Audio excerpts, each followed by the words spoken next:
Hey guys, welcome back. This is RE Geeks. We are here with Michael Fielden. We're going to be talking about something that's very close to both of our hearts: the scams, the spam, the shenanigans with AI. What is going on with this thing? I mean, they are putting things up there, they're rewriting their own code. This thing is like, Arnold Schwarzenegger back with Terminator in real life. But we're going to bring everything into full light. But first, Mr. Michael Fielden, how are you, brother? And I cannot wait to hear your big brain talk to us today. I'm doing great, Greg. Sorry, I was looking all around as you were getting started. I'm like, Greg's got the first 10 seconds. I'm going to find all the stuff that we're going to talk about, and I'm going to make sure that it's lined up so that I am ready to go. Because I know you are dyslexic. I am organized and trying to be on top of this in a way that I haven't been able to before. So, yes, excited about today's show and ready Now to you're just rock now you're right just into picking this. on the disabled person on the show, huh? Yeah, come on, Okay, good. just say shenanigans. Go ahead. Shenanigans. Now spell it without looking at Shut the up. title. Shut up. I can. It's SHENANIGANS. Shenanigans for $10,000, please. I don't know what's more impressive, that you got it right or that you can see the letters as small as they are in the title bar. But I just read them. you just read it. Perfect. So, Michael, I want you to walk me through, and this is something that, in all joking aside, you and I were talking off air about this, and it's something that's really interesting to me because when AI rewrites its own code, and that's just on a residential level or a consumer level, what in the heck is going to take place down the road with the scams and the spam and the AI shenanigans? So let's step back and give everybody a little bit of insight into what we're talking about, because I don't think what you want to get away from is thinking that even though we're talking about OpenAI, I'm not talking about what you see on the consumer level right now. We're talking about the back end and the high profile, the engineering side, and the people that actually get to control it. The generative AI that you see is a very, very small part of AI, and we'll talk more about that in a second.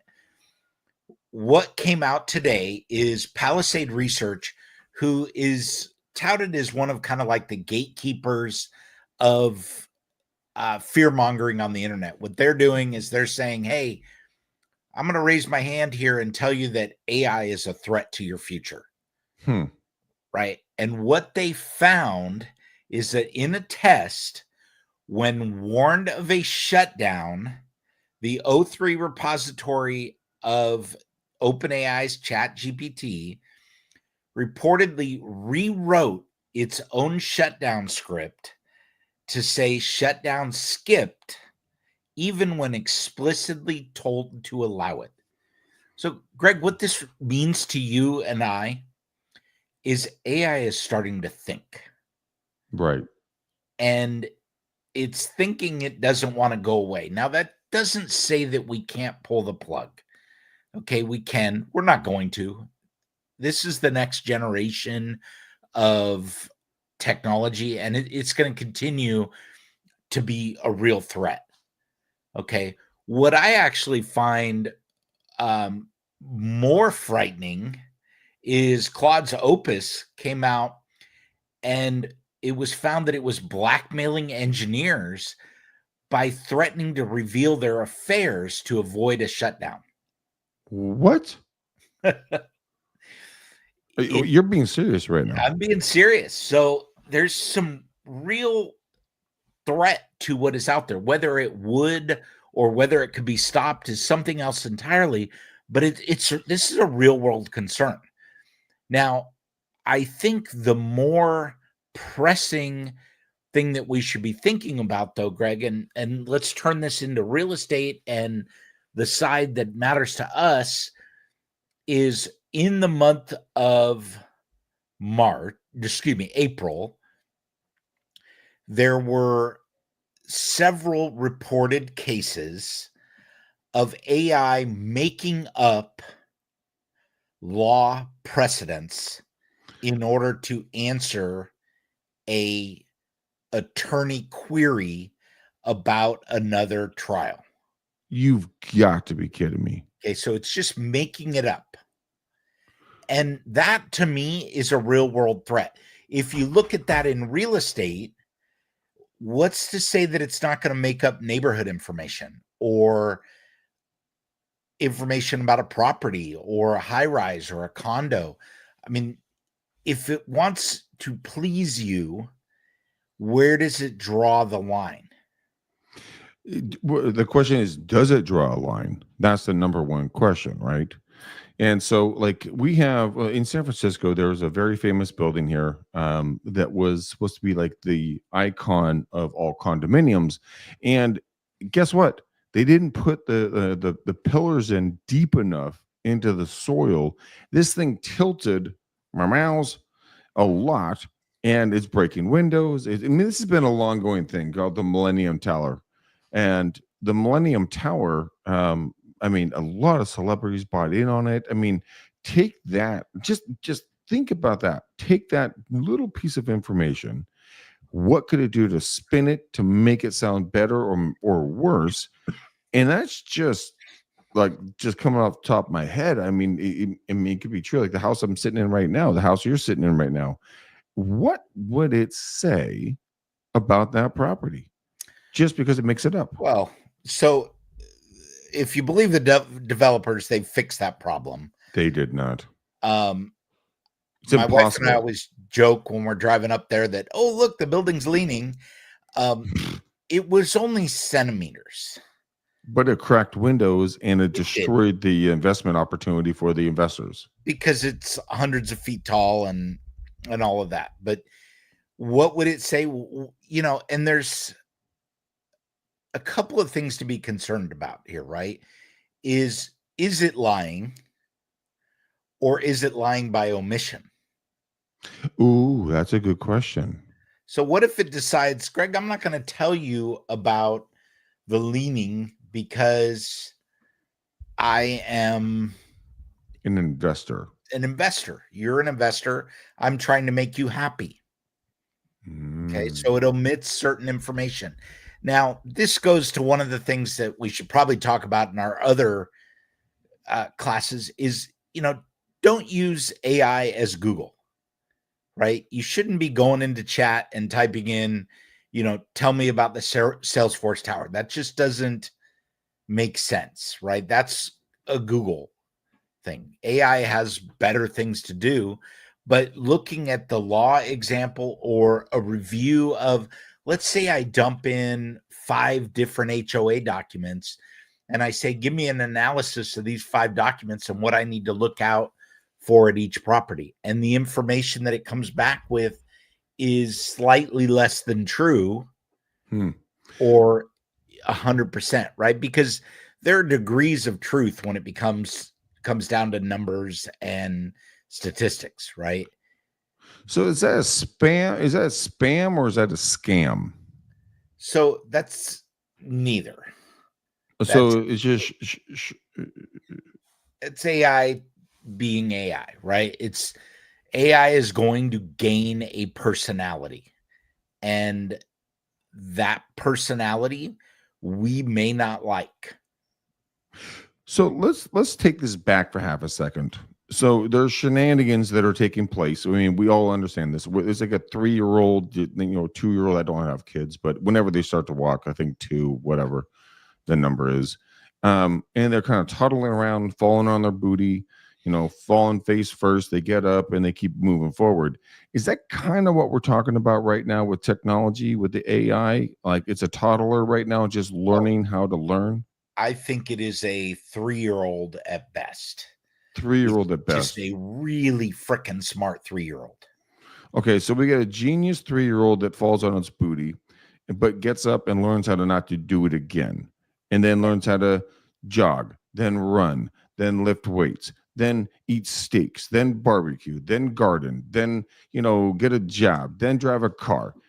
I mean, we're on a progression here that So it no. really needs to be But looked at, because you can train it the way it should be trained. Like, you have two beautiful, beautiful daughters. When they were younger, they didn't know how to walk, right? okay, but hold on a second. Okay, I'm holding on. What you're missing is this genius 3-year-old already knows how to cook barbecue, create every great recipe that you've ever seen. It knows how to rewrite code for your ATM machine. It knows how to rewrite the code in your car. It knows how to do all of those things. What it doesn't know how to do is differentiate between right and wrong. There's shenanigans It right there. doesn't know moral values other than what we teach it. So give me a definition of moral values. Just let's take gender, Let's sex, let's look at let's political look at stuff real out of it. estate. Let's look at real estate. Okay, let's look at real estate. If you load in property data in a microcosm style way, and we load Just in describe that. What's and microcosm style? you load it in city by city. Okay, And I'm going to use Palo Alto and East Palo Alto, which are two communities that border each other in the Silicon Valley. sure. Okay. Palo Alto has homes of, I don't think you could get into Palo Alto for less than 3 million. If you That wanted a sounds about home, you're right. probably in 5 or 10. East Palo Alto, on the other hand, you can get into for under 1 million. And it is considered one of the higher crime areas. It's getting better. They're trying some improvements to make it better, but at the end of the day, people that can't afford to sell their lower end homes still live there. You mean affordable homes? They're affordable, under maintained homes. Now, here's the caveat. Palo Alto is probably 90% Caucasian. East Palo Alto is probably 90% not Caucasian. So Black, Hispanic, Okay. Asian, So if Filipino, fill in the blank. just look at those two areas, what you can extract from that is areas that are less Caucasian are higher crime. Less Caucasian, higher crime. What are you talking about? Oh, less Caucasian, higher crime. Okay, yeah. Sorry, I reversed that. Again, dyslexic. So yeah. Yeah. So the steering says, okay, my African American client is going to want to live in East Palo Alto because that's where most of the other African American clients live. Okay. Right now, I'm ignoring everything around Palo Alto and East Palo Alto to get to this data. But that's the problem with AI, right? Is it's going to form opinions based on what exists there today. So it's kind of like if you go to San Francisco, I mean, there's a place called Hunter's Point. I personally love it out there. I actually lived out there for a little bit. Highly African American, Black community. By the way, some of the best stinking barbecue you've ever had in your freaking life. But right around the corner from that is Noe Valley. And that's, dude, you want to talk about Caucasians, that is going to be a highly packed area. Glen Park, Noe Valley, I mean, Bernal Heights, very high, white people, right? Then you go over to Portola, that is going to be straight up Asian. I mean, hardcore Asian, and a little bit of a smush of white, but not too much. Not too many blacks. Black folks are going to be on the other side of the freeway, which is so weird how the city works. But that's the community and knowing how the city works. And you're right, AI is not going to pick up on that because it doesn't understand the geolocation of a lot of these things. I mean, a freeway is most times a dividing barrier from my experience. And so some folks will live on one side, some folks will live on the other side. Yep. And it's interesting to see kind of what AI, how it can learn to get away from like the shenanigans, which I love to say that word, and all the tomfoolery of their predictions and stuff. Because if you're in a black community or an Asian community or white community or a Jamaican community or a Hawaiian community, it doesn't matter. It's so interesting because we could run a scam. Now, I'm not saying or suggesting that you run a scam. I'm saying like if you ask AI, it could run a scam because it doesn't know the difference. Am I accurate on that, or am I completely out of touch? It could run a scam. It could create information that's not true to build its case, Right. and you could be put at risk. You could, for redlining and all kinds of other legal Yeah, issues. 100%. 100%.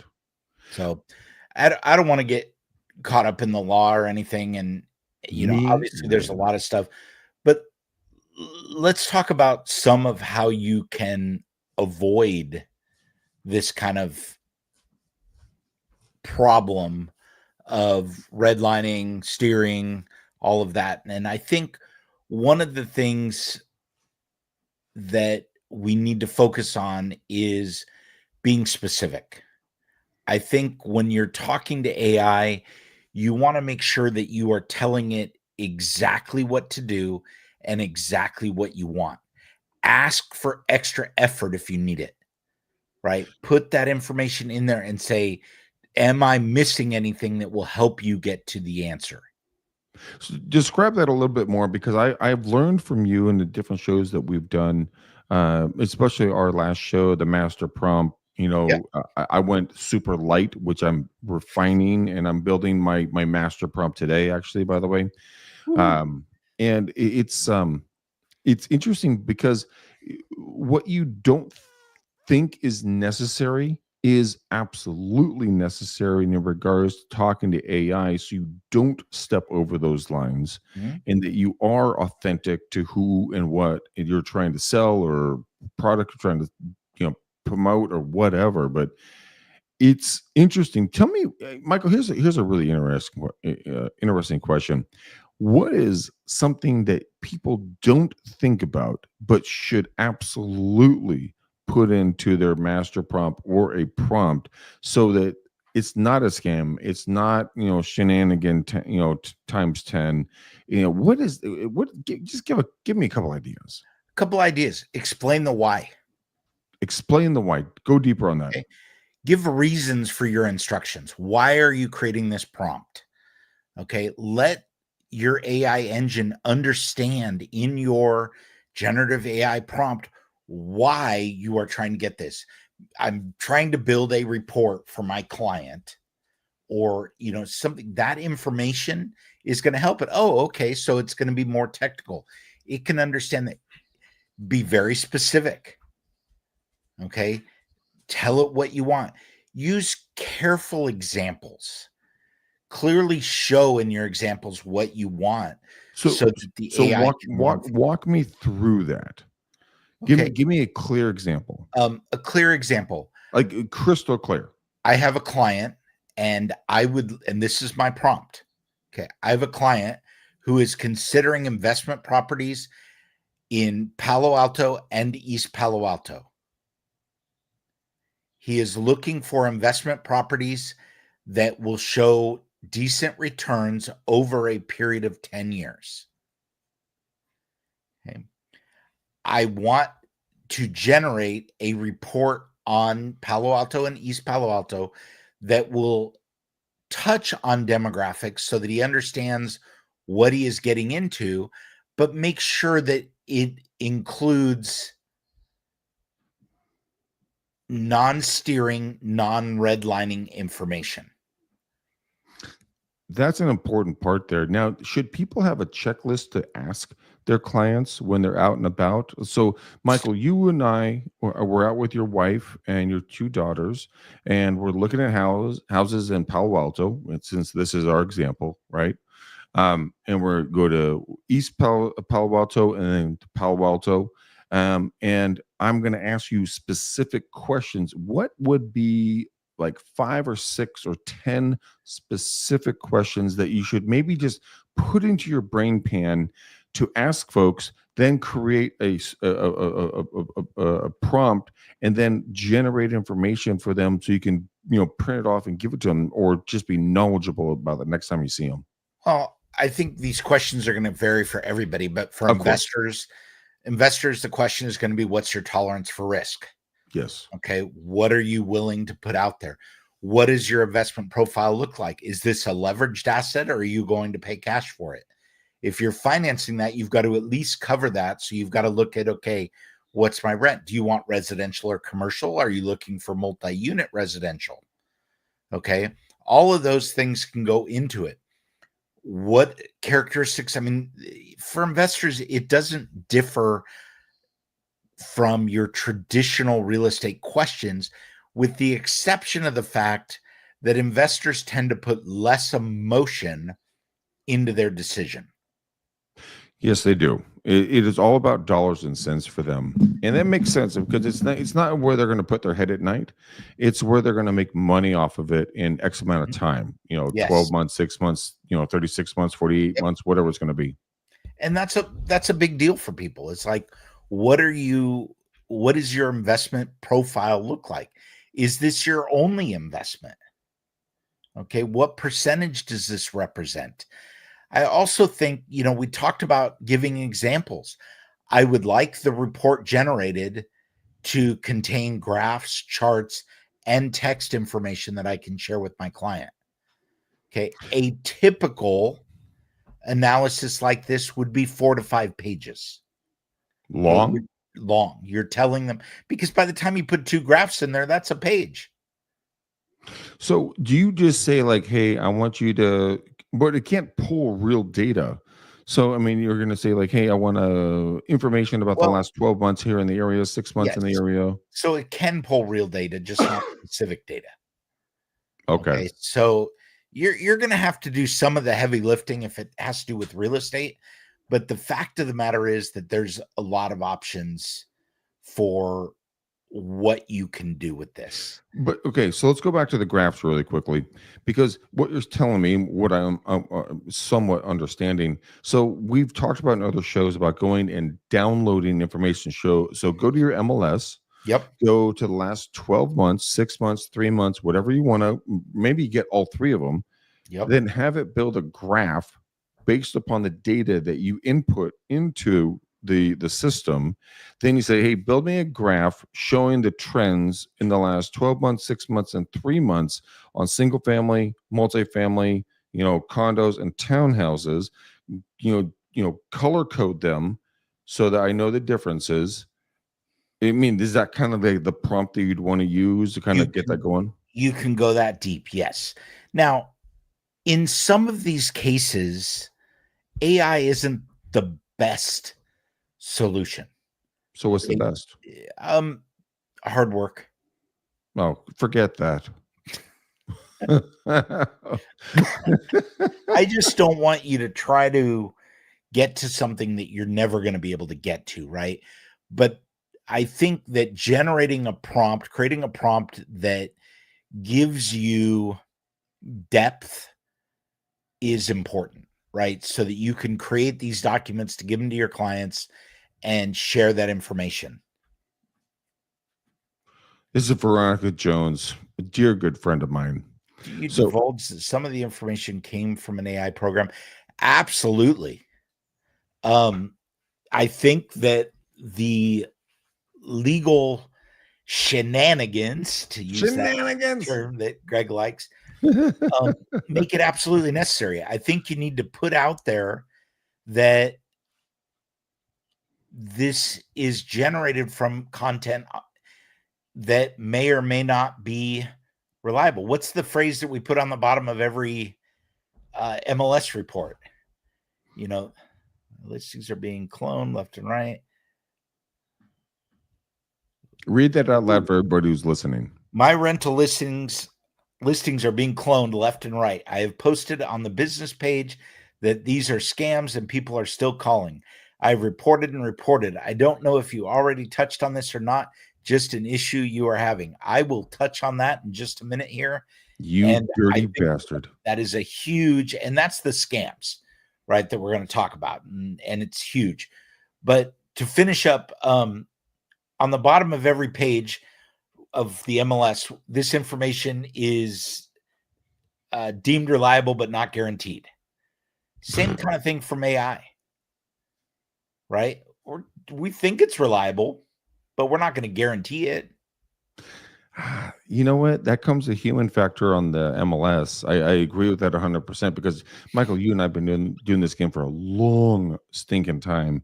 And it all comes down to like, oh, it's not actually 3-bed, 2-bath, it's 3-bed, 2.5-bath. Or the square footage is not 1,300 square feet, it's 1,700 square feet. Yeah. Because something didn't get recorded properly. Well, I also think that all of this comes down to the agent, right? Do they know the difference between colonial and farmland? If they put in the wrong information, AI is going to have the wrong information.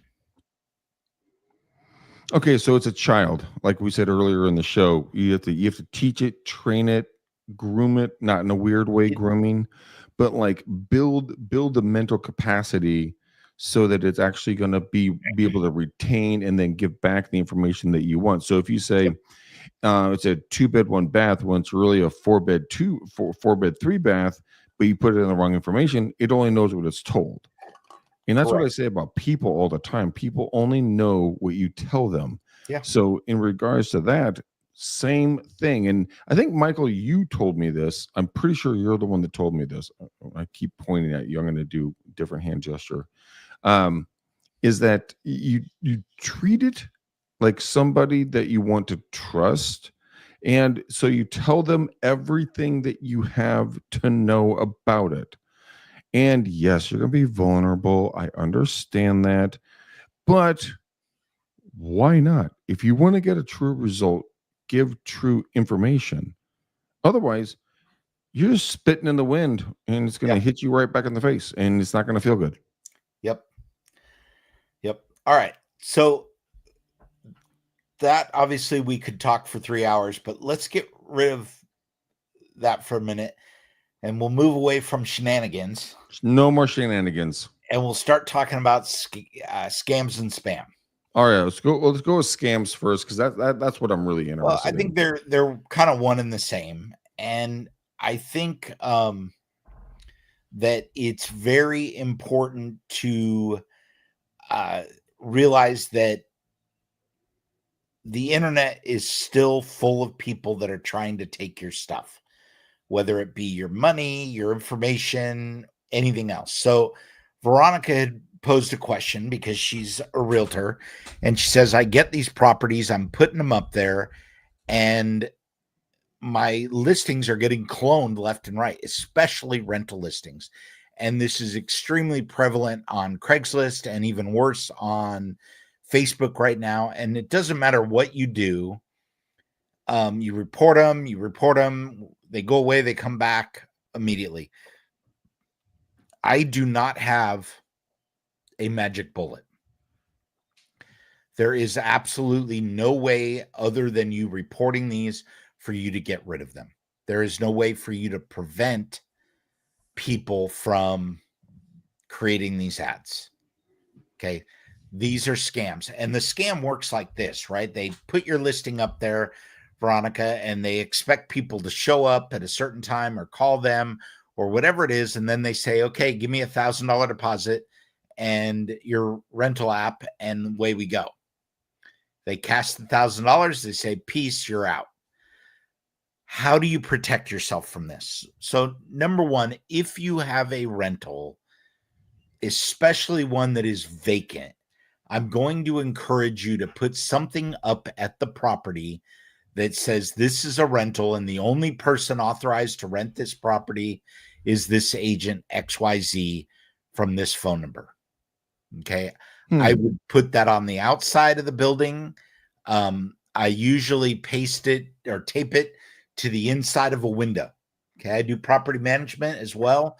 I tape that flyer to the inside of the window so that it can be seen from the outside. I do it on the front and the back, and I leave a laminated copy of the document inside the property. So if somebody does break in to hold an open, not unusual, break in through the back door, hold an open house, get, rental apps, get Social Security, you're harvesting data, get deposits, get, even for some of these people, it's like, get the $100 for the application fee. They get 10 of those on a hot property and they've got some money. So that is ridiculous. It is insane. So here, this is me thinking way bigger than most people think, but let's get a little bit crazy here. Why don't you go down to I use a company called Fast Signs here in San Ramon. Fast Signs is a national company. Why don't you go get a big old sign and plaster it with a 3M wrap over the garage door? Just like you can't avoid this thing. Like it's there. Like, to rent this property, contact Bob Jones. Off the neighbors. Huh? You might piss off the neighbors. Well, what if they get a nice family that lives there? Who knows? But I mean, it's a give or take. But I'm just saying, think outside the box a little bit. But I'm with you. I love the idea of, like, this can only be shown through Michael Fielden at XYZ, Realty here, anywhere USA. Contact me today for access. Yep. So let's talk about the next part about this, Greg, because Let's go. Your signage is a good one. One of the things that I have been recommending to single property and multifamily residential rental properties is to consider getting a traditional real estate signpost in the yard. For rentals? For rentals. That actually does not make bad sense. That's an oxymoron, but that does make logical sense for that to take place. Because why not?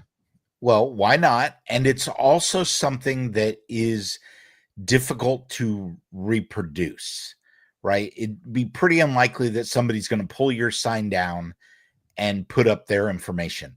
What I have seen people do at my rental properties is when I have something taped into the window, they tape something over it. So why not just put a QR code back to a link to a site about the information about the property? You can do that. QR code to me is a little more sketch than a traditional, because somebody could easily replace the QR code as well. Well, not everybody's as techie as you are. Okay. Yeah. You sent me a bunch of little stickers a long time ago, little tablets or whatever. Yeah, buttons. You thought they were cool and you never used them. I know. I didn't know how to use them. That's what I'm saying. Not everybody is techie as you are.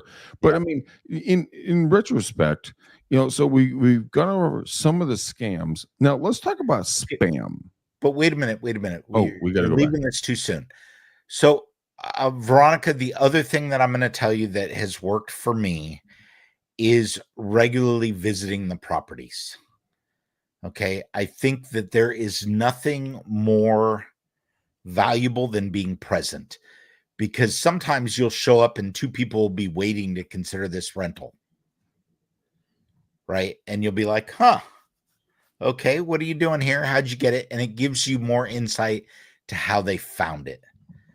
So I want to make sure that, you understand that being present is very, very important as you go through this. I agree. Being present in anything real estate related is 100% important. No matter rental, buying, selling, doesn't matter what. Because let's be honest, a lot of us, when I buy a car, which I do like every 10 years, I don't understand the process. It's foreign to me as all get out. And so I'm in the hands of that human being, right? Like they're holding me like a little baby bird's getting held by its mother. So that's the same way people are looking at us for rentals, selling and buying anything real estate related, AI, talking about how you're going to market everything. Mhm. Walk people through them, give them the pros, give them the cons, ask them what they want, what they don't want. Do they want to be on the internet? Do they not want to be on the internet? Do you want a QR code? Walk people through the whole process. Yeah. Trust me, if my last car dealer actually did that to me, I would go back to him, but that guy sucked. Yeah. So I'm not 100%. going back to him again. Okay, so let's talk before we go into spam, Greg. I'm going to talk about another Shenanigans? scam, not a shenanigan. We're done with shenanigans. Damn it. I'm going to talk about another scam that is one of those things that just pisses me off every single time it comes around. And, I know your dad deals with this a lot as well. I own a few hundred domains, regeeks.com being one of them. Greg forgot the logo in the corner today. I'll blame it on Greg. And I get this letter from this company called Domain Name Services often. I would say I get a few hundred of these a year. And what this is a letter. Oops, I was going to try to make it bigger and I made it smaller. It says, as a courtesy to domain name holders, we are sending you notification that your domain registration is due to expire in the next few months. It is, but I'm not registered with Domain Name Services. I happen to use GoDaddy, and I know that. These people send these letters out. Okay, you must renew your domain or you're going to get rid of it. There's a lot of fear here. And I pay about $10 or $11 a year because I have enough domains. Even at full price, you'd pay $22 a year at GoDaddy. So they are selling you a 5-year registration for $265. They are going to take your domain and move it on your behalf from GoDaddy or whoever you're with to their services, and they're going to charge you the equivalent of 5x or 3x what you would normally be paying. Okay, this is absolutely a scam. There's no benefit to you, nothing. Okay, and you'll notice, review our prices, decide for yourself in here. You are under no obligation. These are the last 3 sentences, right? You are, by this point, you must renew your domain name to retain exclusive rights to it on the web. Okay, now I'm scared. And then as you keep scrolling down, you get to, renew, check, put in your card number, and away you go. That is 100% a scam. It is a scam. Are they lying? No. What do you mean they're not lying?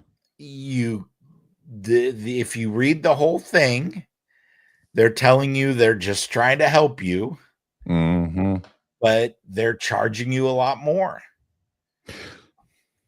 So I'm going to say Ponzi scheme, but I don't think that's the right verbiage. A scam. It's just a straight up scam. It's a marketing attempt because your contact information is public record when you sign up. If you don't put contact details there, or if you use a domain hiding service, you can protect yourself from this. But for me, I put my business address.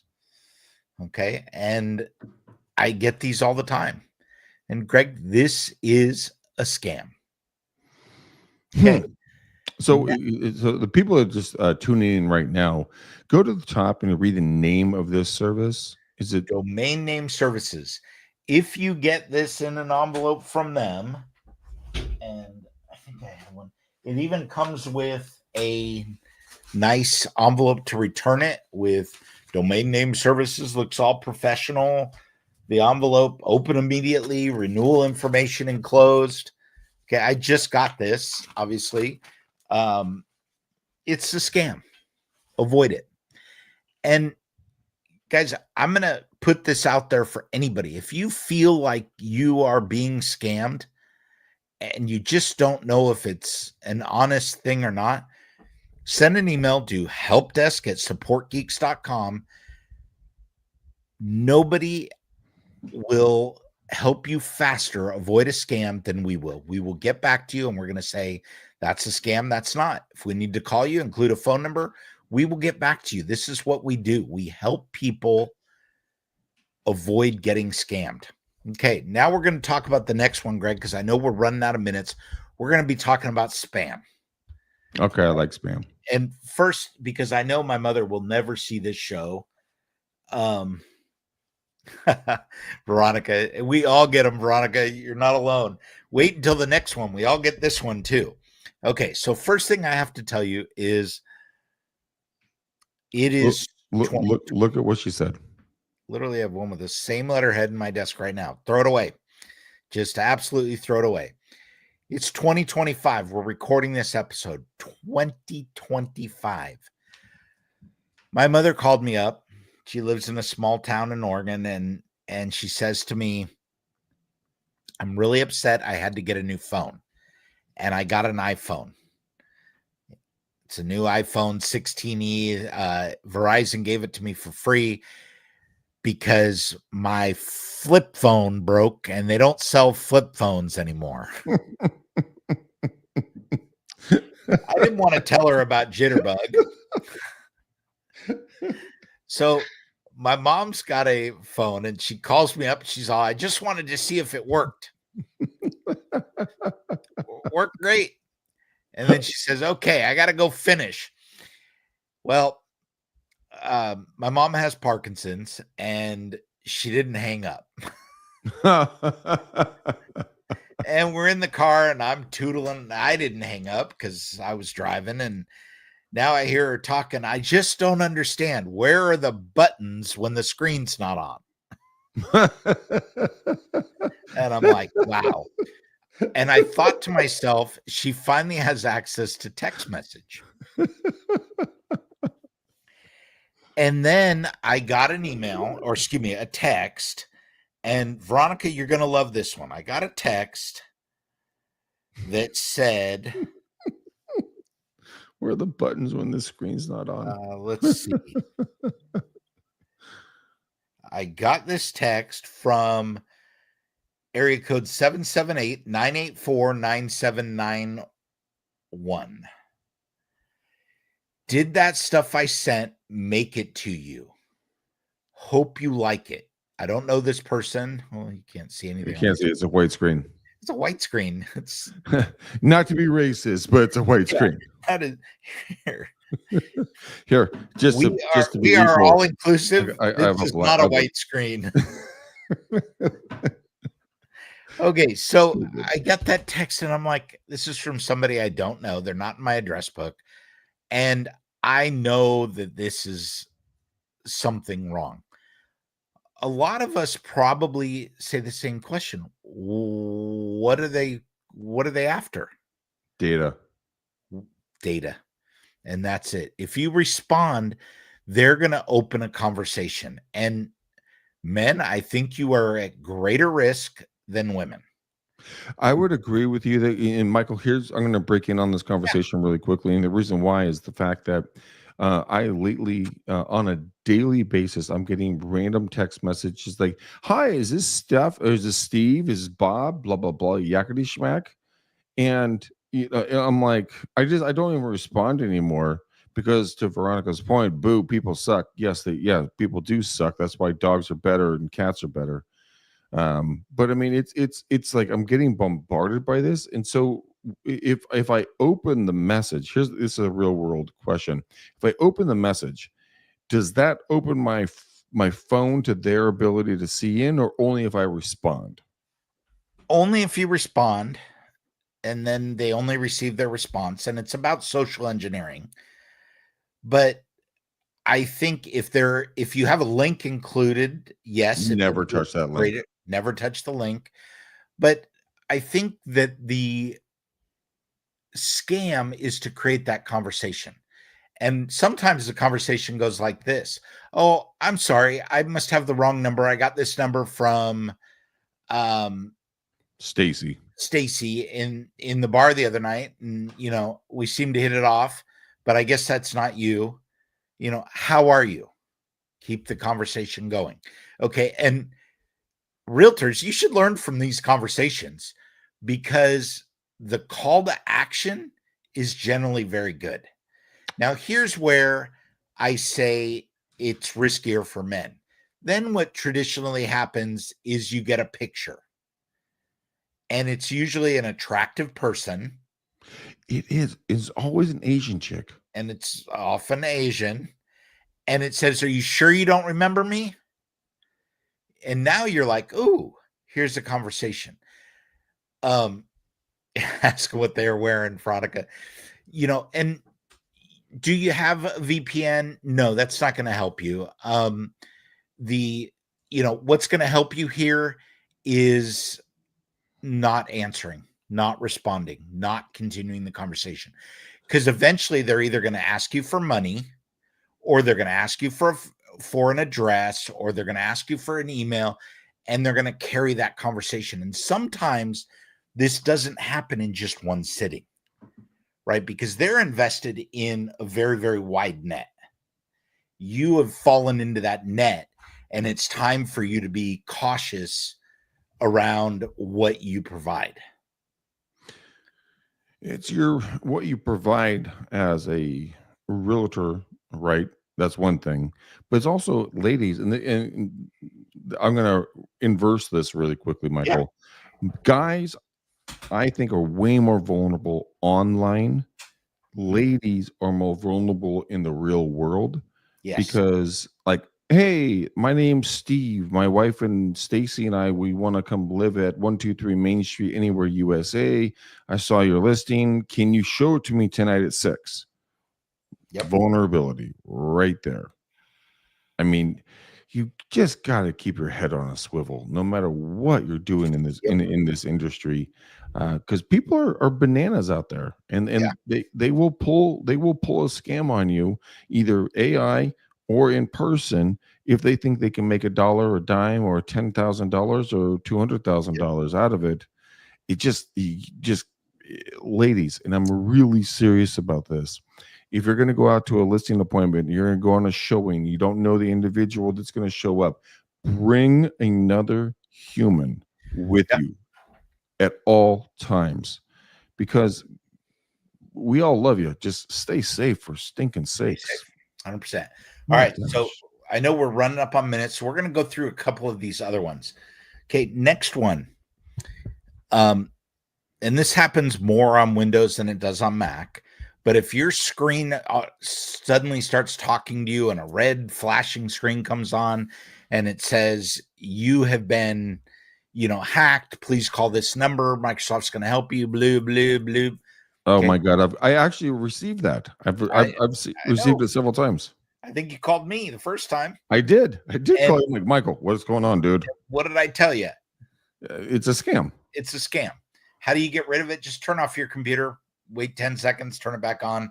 When you log in, it'll be gone. Okay. Now, people suck. The other part of that, Microsoft will never call you. Ever, ever, never, ever. Okay.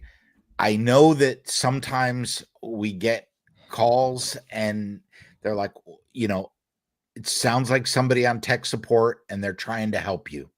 They're not trying to help you. Next thing they're going to say is, oh, it's $99. And, they get on there and they carry on until you give in, you pay the $99. And I've had people, Greg, you and I have a mutual friend that, their credit card wouldn't work. So they scanned their driver's license and a check to Microsoft. We are talking about this offline. Yeah. It wasn't you. And it wasn't Terry. Thank God it wasn't me. Okay. In California, we have fast track tolls. Fast Track does not text you when you get a toll violation. Do not pay. Do not click on the link. Guys, if you're thinking to yourself, how the hell did they get my phone number? The answer is it's a scam. Yep. Okay. There is no way on the internet easily for somebody to find you and know you have a problem. Okay. Avoid those people. If you don't know somebody, it's okay to ignore them. My wife and I had this discussion the other day. It's like, do you not respond to some texts? Okay. Right now, Greg, I've got 153 unread text messages. Well, at least there's 149 that weren't me. Yeah. And a lot of them are because I don't respond to this scams, and I wait for these calls because I want to talk all about them, because it's such a twisted thing that people are going to take advantage of you. Last one, and I know we don't have too many seniors on here, but the one Besides that yourself. besides me, I am a card carrying AARP member. Thank you. I love that he actually owned that. Yeah. It was like $10. Get a discount. Okay, this is the one that pisses me the F off. And I'm not a big cusser. My wife's a kindergarten teacher. I've kind of learned how to avoid it. But one of the recent ones is going around targeting the elderly. Is people will call claiming to be a son, daughter, grandchild, great grandchild, family member that's in prison and needs help. Oh my God. Okay. My grandpa got a call and it was, hey, Grandpa, this is a real story. Hey, Grandpa, it's Greg.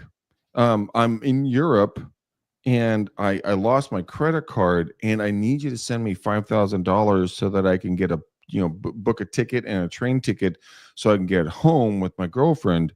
Can you help me? My grandpa, now he was like in his 90s at this point, sharp as a whip, right? Say, hold on. On another phone, calls my mom. Hey, my mom's name's Sally. Hey, Sal, is Greg in Europe right now? No, he's not in Europe. Okay, thanks. Love you. Bye. Click. Boom. Hangs up. He comes back and he's like, look, you're a scammer. I'm going to report you. And click. The other person hung up.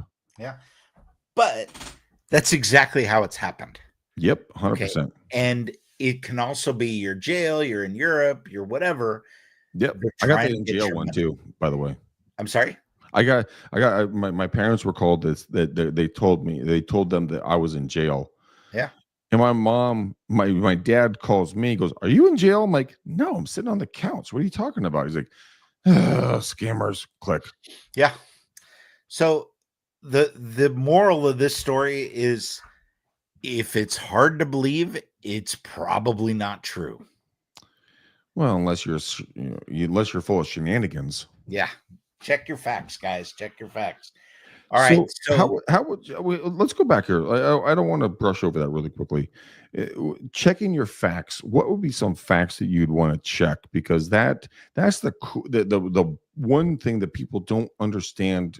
And I'm not saying this as a demeaning comment, but a lot of us just don't know what questions to ask. So what facts would you check? You can ask a leading question. Hey, Greg, do you still have that purple car? Right? Yes and no are both wrong.